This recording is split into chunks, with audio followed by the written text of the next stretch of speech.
And Peru's political thriller refuses to end. The presidential election of the country is hanging by a thread, with conservative heavyweight Keiko Fujimori staging a dramatic comeback and snatching a razor-thin lead from a leftist rival, Roberto Sanchez.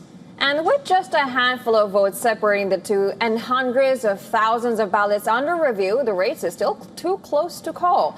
Peru's presidential race is turning into a nail-biter.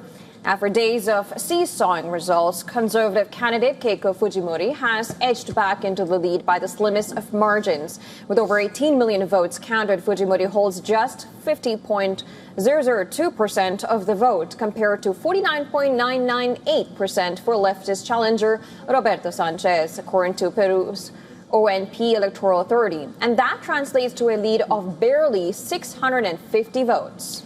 Well, the dramatic turnaround was reportedly powered largely by overseas ballots, and particularly from Peruvians living in countries such as the United States and Japan, where Fujimori enjoys strong support.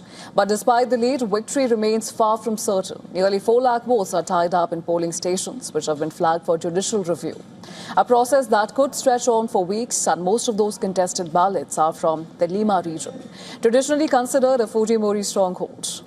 Now, the race has been neck and neck from the beginning.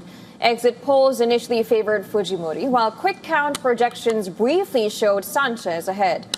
Rural votes reportedly later helped Sanchez overtake his rival, before overseas ballots swung momentum back towards Fujimori. As tensions rise, Sanchez has begun questioning parts of the counting process, citing what he calls strange and unusual developments. Now, some of his supporters even gathered outside election authorities' offices in Lima. Though police later dispersed the crowd, for Fujimori, the stakes are enormous. This is a 4th straight presidential runoff after narrowly losing 3 previous bids for the country's top job. The daughter of former President Alberto Fujimori is hoping to ride a broader wave of support for conservative, tough-on-crime leaders across Latin America. But with Peru deeply divided and thousands of ballots still under scrutiny, the country may have to wait a little longer before learning who will become the next president and who will inherit the challenge of ending long political turmoil.